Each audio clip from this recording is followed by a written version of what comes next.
अस्सलाम वालेकुम dear students of class 12th। आज हम पढ़ने जा रहे हैं logarithmic functions and their differentiation.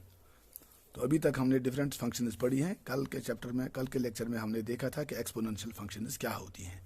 आपकी याददाश्त के लिए हमने देखा था कि y is equal to a raise to power x जो है, this is called the general exponential function where a is greater than 1, x belongs to r और y इज ग्रेटर देन 0। ये हमने पढ़ा था कल। This is called exponential function. तो common exponential function क्या होती है? y is equal to 10 raise power x।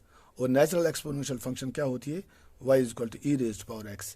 e को क्या बोलते हैं हम? Euler's number. e is called Euler's number. और e का वैल्यू क्या होता है? Approximate value 2.7182। ये हमने कल के लेक्चर में पढ़ा था। आज हम पढ़ेंगे लॉगरिदमिक फंक्शंस। लॉग तो आप 9th क्लास से ही पढ़ते आए हो। जैसे मैं लिखूंगा अगर 2 raise power 3 is equal to 8, तो हम इसको लॉगरिदम फॉर्म में ऐसे लिखते हैं, log 8 to the base 2 is equal to 3। तो लॉग हमें क्या देता है? लॉग हमें बेस और पावर रेज़ टू बेस का वैल्यू देता है। 2 क्यूब इज इक्वल टू 8, इसका मतलब है log 8 to the base 2 is equal to 3।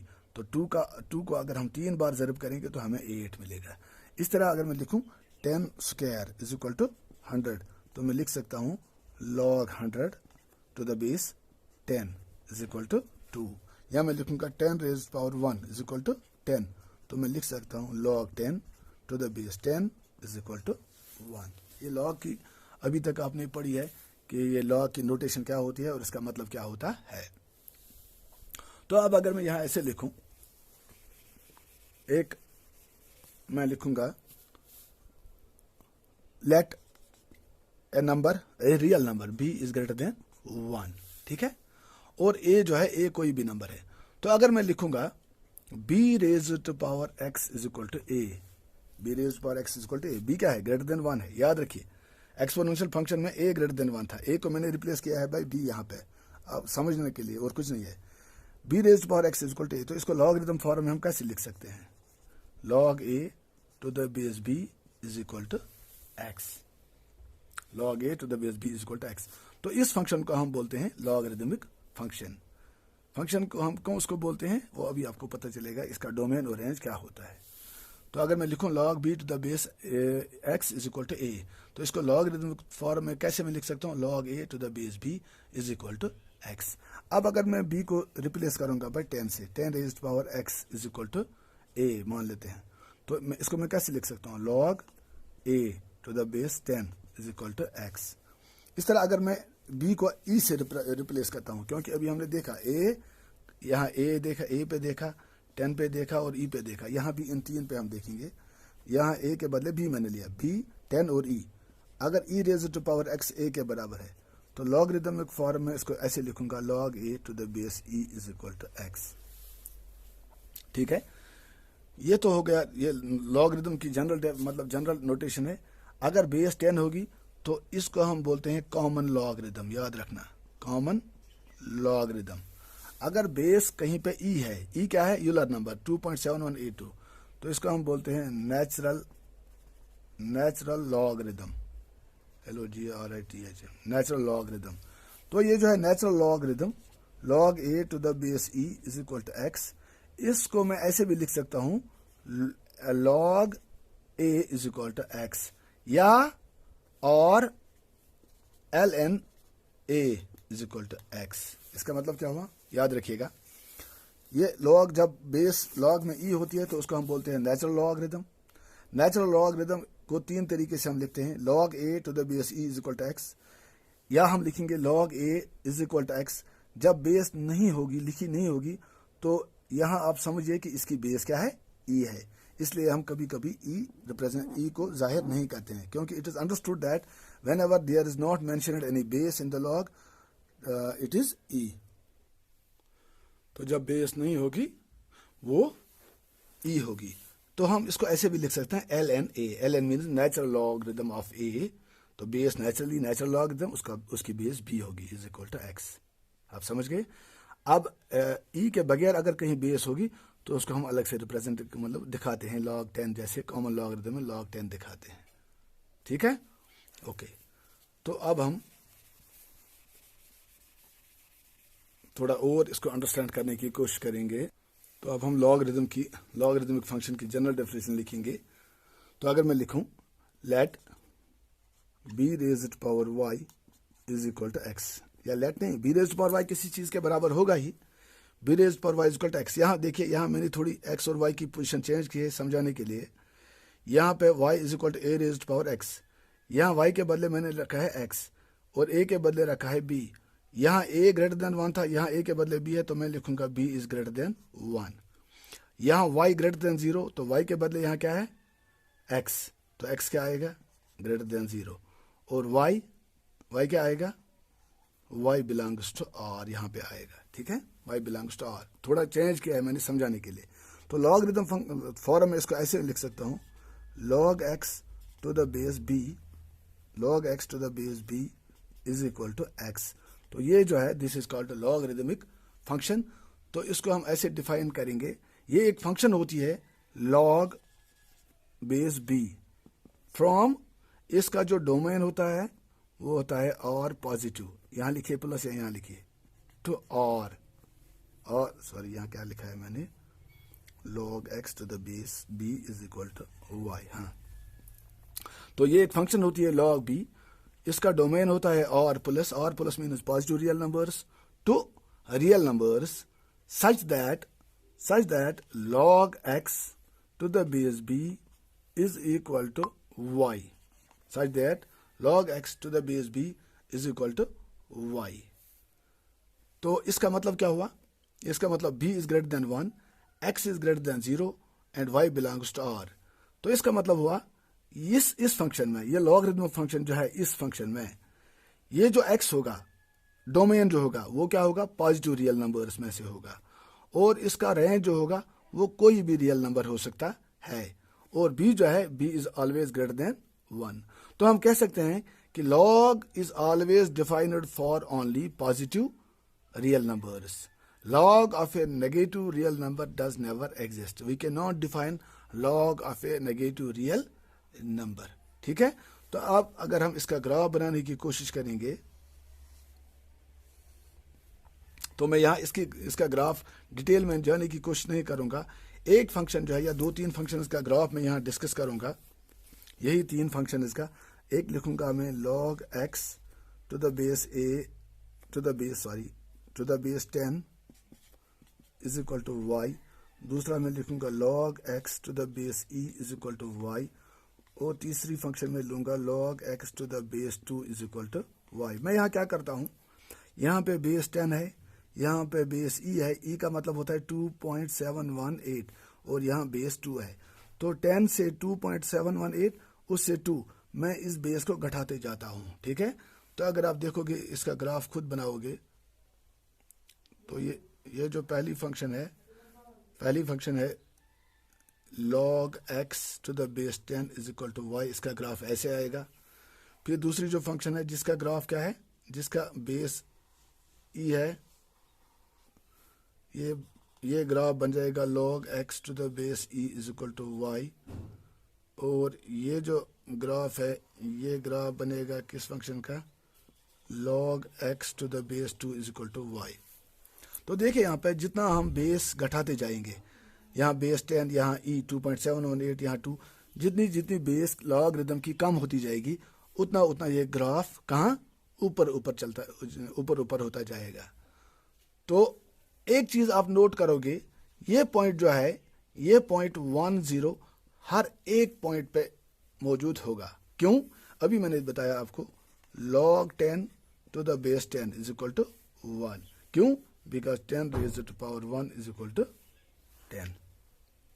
sorry, log 1 to the base 10 is equal to 10 raised to power 0, हाँ, is equal to 0। log 1 to the base 10 is equal to 0। कैसे, because 10 raised to power 0 is equal to 1। इसी तरह अगर मैं लिखूं e raised to power 0 is equal to 1, तो logarithm में मैं लिखूंगा log 1 to the base e is equal to 0, log 1 to the base e is equal to 0। तो मैं कोई भी बेस ले सकता हूँ, log a, log 1 to the base a is equal to 0।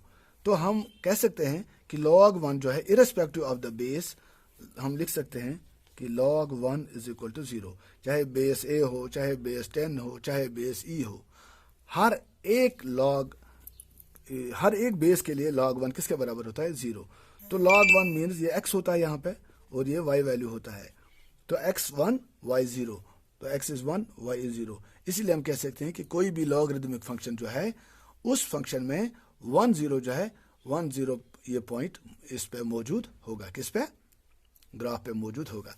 अब हम इस ग्राफिक लॉगरिदमिक फंक्शन की प्रॉपर्टीज चेक करेंगे, जैसे हमने कल एक्सपोनेंशियल फंक्शन का चेक किया था। तो इनकी प्रॉपर्टीज जो हैं,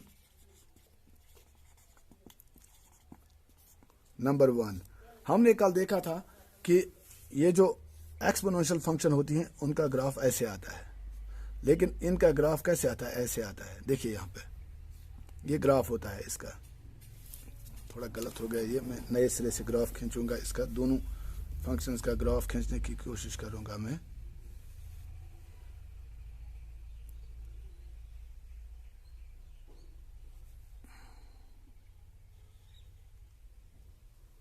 ऐसे, दिस इज एक्सपोनेंशियल फंक्शन और ये जो है ये क्या है? This is logarithmic function. इसका ग्राफ ऐसे आता है। ये पॉइंट किससे क्रॉस होता है? 1 0 से। और एक्सपोनेंशियल किस पॉइंट से? 0, 1 से होकर गुजरती हैं। तो इनका हम कंपैरिजन करेंगे। अभी यहाँ आपने देखा कि लॉग, मैं फिर लिखूंगा log x to the base b is equal to y। यहाँ b क्या होता है? Greater than 1। और x क्या होता है? Greater than 0। और y क्या होता है? Real number. तो यहाँ हम लिखेंगे इनका जो डोमेन होता है लॉगरिदमिक फंक्शन इसका, वो हमेशा क्या होता है? r प्लस होता है domain, positive real numbers x greater than 0। जबकि एक्सपोनेंशियल फंक्शन, यहाँ मैं कंपैरिजन करूंगा, एक्सपोनेंशियल फंक्शन उनका डोमेन क्या था?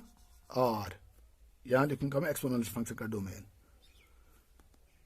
लॉगरिदमिक फंक्शन का डोमेन पॉजिटिव रियल होता है और एक्सपोनेंशियल फंक्शन का डोमेन रियल नंबर होता है। नंबर 2, इनका रेंज जो होता है, लॉगरिदमिक फंक्शन का जो रेंज होता है वो होता है एनी रियल नंबर, और any real number greater than 0, less than 0 और इक्वल टू 0। और इनका जो होता है वो होता है r प्लस। तो डोमेन और को डोमेन, एक तरह से अगर हम कहें कि लॉगरिदमिक फंक्शंस और ये एक्सपोनेंशियल फंक्शन ये एक दूसरे की क्या है? Inverse function. तो कहना गलत नहीं होगा। तो इनका डोमेन होता है r और रेंज होता है r प्लस। इनका होता है domain r plus exponential function का। तीसरा जो पॉइंट है वो यह है कि यहाँ एक पॉइंट हमेशा इन फंक्शंस पे होता है, वो है 1, 0। ये point always lies on what? Always lies on logarithmic functions. जबकि हमने देखा कल कि 0, 1 जो है, this point always lies on exponential functions. और चौथा पॉइंट हमने देखा कि ये जो ग्राफ है, जितना जितना हम x का वैल्यू बढ़ाते जाएंगे, लेफ्ट से राइट की तरफ बढ़ते जाएंगे, तो y का वैल्यू भी उतना ही बढ़ता है। यहाँ भी अगर आप देखोगे, जितना जितना हम x का वैल्यू, हम x राइट साइड की तरफ चलते जाएंगे, उतना ही y का वैल्यू क्या है? बढ़ता जाएगा। तो ये फंक्शन है, ये फंक्शन क्या है? ऑलवेज, ये फंक्शन भी ऑलवेज इंक्रीजिंग है। ठीक है, तो ये फंक्शन, इसका ग्राफ भी इंक्रीजिंग, एवर इंक्रीजिंग या ऑलवेज इंक्रीजिंग, और इसका ग्राफ भी क्या था? ऑलवेज इंक्रीजिंग है। इसका ग्राफ भी, दोनों का ग्राफ इंक्रीजिंग है। यहाँ एक सिमेट्री है इनमें। पॉइंट नंबर 5 जो है, यहाँ कल आपने देखा कि एक्सपोनेंशियल फंक्शंस में जितना हम x का वैल्यू घटाते जाएंगे, कम करते जाएंगे, उतना ही ये ग्राफ x एक्सिस की तरफ मुड़ता जाएगा, but it will never touch x axis. लेकिन यहाँ क्या है? यहाँ जितना हम वैल्यू 1 से छोटा करते जाएंगे x का वैल्यू, बिटवीन 0 एंड 1, क्योंकि 0 से इसका वैल्यू 0 से कम नहीं होगा, because logarithm is never defined for negative values of x। तो जितना हम वैल्यू x का 1 से छोटा करते जाएंगे 0 की तरफ, उतना ही ये ग्राफ कहाँ बढ़ जाएगा? ये y एक्सिस की तरफ बढ़ता जाएगा in fourth quadrant, but it will never touch y axis. तो फॉर डिक्रीजिंग x, लेकिन